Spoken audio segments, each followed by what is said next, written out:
Here are 20 things I know in my 30s, but I wish I knew in my 20s. Lesson 1, hard work doesn't always guarantee success. Hard work is important, right? You need to put in the work in order to grow as a person, to develop new skills. But there is a difference in working hard and exhausting yourself. And that's what a lot of women do. Women work overtime, they work on their days off. They just really live and breathe this workaholic attitude. And I feel like their company really appreciates that as well. And yes, of course, your manager loves you for that, right? More and more work will end up on your table because you're well known to actually deliver it, and without you noticing it, you've been taken advantage of. So I'll talk about that in more detail in my other videos, so I'll leave the link for you in the description box, because there is actually an easier way to get to the top, to get to where you want to get to in your career without being exhausted and tired all the time. They just don't talk about that. You haven't heard about it. I teach you that stuff, so check out my other video.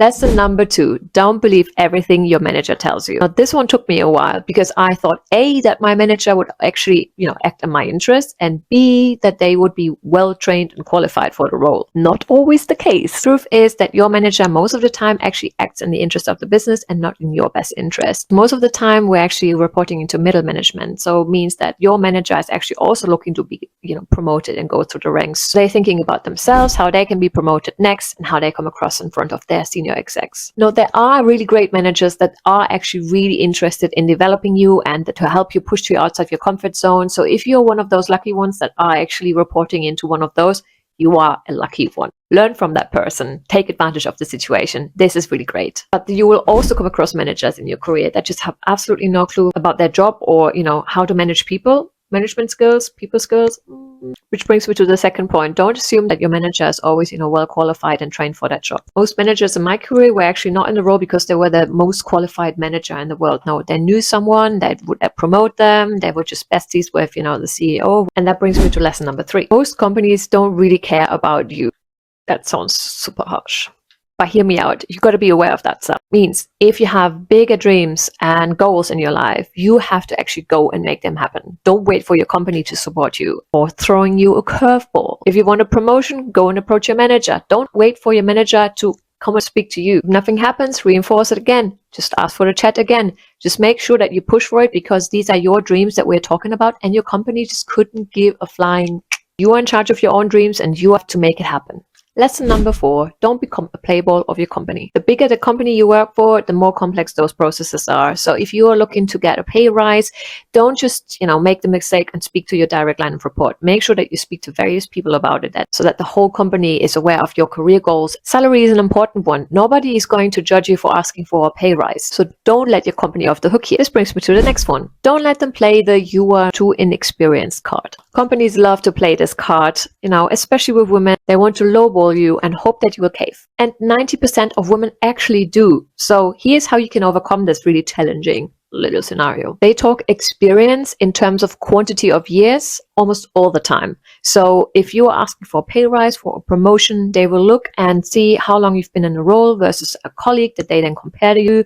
And they will say, Mike just been in the role for 3 years. Yes, of course he's been promoted. You've only had 1 year in the role. But you know that you've done so much more in that 1 year that you've been with the company compared to Mike, who took 3 years to get there. And that's exactly what you're going to tell them. Tell them about your definition of experience, which is not about the quantity of years, but it's actually about the activity that goes into each year and the results. Lesson number 6. Oh, this is an important one. Negotiate your salary properly. This is especially important when you change a job or if you're starting a new job. You need to make sure that you negotiate your salary properly, because you are making the biggest jumps when you actually change companies, versus whilst you're in a company for a certain amount of time, you will only be able to, grow by, little percentage points every year. So make sure that you negotiate your salary properly to begin with. Otherwise, it's going to bite you long term. Lesson 7, you might hate your first job, but that's also okay. When we enter our first job, it might be that we find, maybe the company is not the right fit, or just the industry is just not the right fit for us, or maybe the role overall.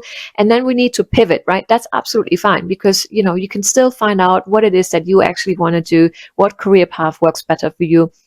The biggest mistake that you can do is to stay in that career track and to stay in that role. Don't stay in a company or in a job just because you're scared of change. This will slow down your career progress so much. So you got to make sure that you are in the right company, in the right industry, that you're enjoying your job, and that you actually love what you do. Because guess what? We all work a lot. So got to love what you do. Lesson 8, networking is key. Because sometimes it's just more important who you know versus what you know. I got all of my jobs and I climbed up the career ladder because of my network, because I made sure that I kept in contact with my professional connections. And it's very, very important that we keep on re-emphasizing how simple it can be to actually build and maintain a network. But I feel like a lot of women are overcomplicating this, which is why I'm so passionate about teaching women how to network properly. I leave a link in the description box because I created a free ebook for women on how to network and what tips and tricks they can use to actually make it a little bit easier. Number 9, time is your most limiting factor. And that's exactly why you shouldn't waste a lot of your time doing an unfulfilling job or working for a company that has a very toxic culture. Time is on the essence here. And that's exactly why I focus so much on the 20s, because that's when we are, super driven, very career focused. We just want to go through the ranks. We're super hungry for success. Hungry. Maybe I'm hungry right now. I'm a bit hungry. And if you wait and if you're losing time in your 20s, you're losing momentum and you're losing the ability to actually make these huge career jumps, because by the time we get into our 30s, priorities change, right? So you might be looking into, starting your own family. And my point and the reason why Phase 20s exists is to tell you how to do that with a little bit more ease, right? You don't have to work yourself to death. You can do this by using simple hacks and tips that your male colleagues already know about. I want you to get to your senior role. I want you to get to your 6-figure salary in your early 20s. Also, check out my video for how to climb the career ladder. As a woman, I share all these hacks and tips with you, so I leave a link in the description box as well. Lesson 10. Your 20s should be about chasing skills and experience. Money will follow naturally. I know. You're like, I want a great lifestyle now. I don't want to wait for that, but hear me out. If you're looking to grow and learn every day, you're learning new skills every day, you're looking to work on yourself, on your personal development, your market value increases over time, and so does your salary. Big plane. That's how easily I get distracted. Lesson 11. Your personal brand and reputation really matter. Don't let your company or your manager overrule what you as a person stand for. It will bite you long term. And I'm speaking from experience. Followed our VP's request to handle a certain customer situation in a really bad way. And who am I to question that? It helped us to close the deal, but long term, that customer was gone. And I feel that I'm pretty much on their red list. What's this? Oh, special glow. So yes, where were I? Yeah, so totally not worth it. Lesson 12. The corporate system is built by man for man, in case you didn't know that. I generally wasn't aware of this. I entered the corporate world. All my managers were always men, so nobody actually would, make a big deal out of it. But I soon realized that I just thought about things slightly differently, and that just my logic wouldn't always naturally apply. There's a corporate system that you need to be aware of as a woman that makes your life so much easier, which is why I'm so passionate about teaching women everything they need to know about the corporate world as a woman and as an early career professional, so that you have an easier life going through the ranks and progressing in your career. And the key element to the corporate world is confidence. Confidence is key. Lesson number 13. If you are confident to win a client, no matter if you're 100% sure, if you bring all the skills and all the knowledge that is actually needed, and you just believe in yourself and that you will somehow wing it, well, that's what's called confidence. That's you 100% believing in your own skills, in your own abilities. This is more important than any qualifications. Confidence is the number one thing that you need. Lesson 14. Know of and overcome your own self-limiting beliefs. That goes back to having confidence. That goes back to actually being able to go after that promotion. Because if you have a self-limiting belief that holds you back, that tells you a story in your head why you're not worthy, why you're not skilled enough to actually go for that promotion, well, that is what's holding you back. So you got to know about your own limiting beliefs to address them as quickly as possible. Lesson 15, take ownership of your own life and your own career. Don't sit there and wait for somebody to come and, serve it on a little tray. Go and claim it. If you want to be wealthy, learn how to invest. If you want to live in a fancy house, learn how to buy a property. Don't rely on anyone else for your own happiness. Go and make it happen. Microphone decided to die for the last few lessons, so let's record it again. Let's pray to the microphone gods that it's going to last this time. Lesson 16. Financial education is key. If you are currently living from paycheck to paycheck, or if you do have a little bit of money, but it's all sitting in your savings account because you just don't know how to actually handle it or how to invest or what to do with it, then learn how money works, how to invest, what you should be doing with your money. Get a financial advisor. Whatever you do, financial education is key. Learn everything about money as soon as possible. It really is you investing in your future and your own independence. Lesson 17. Burnout is real.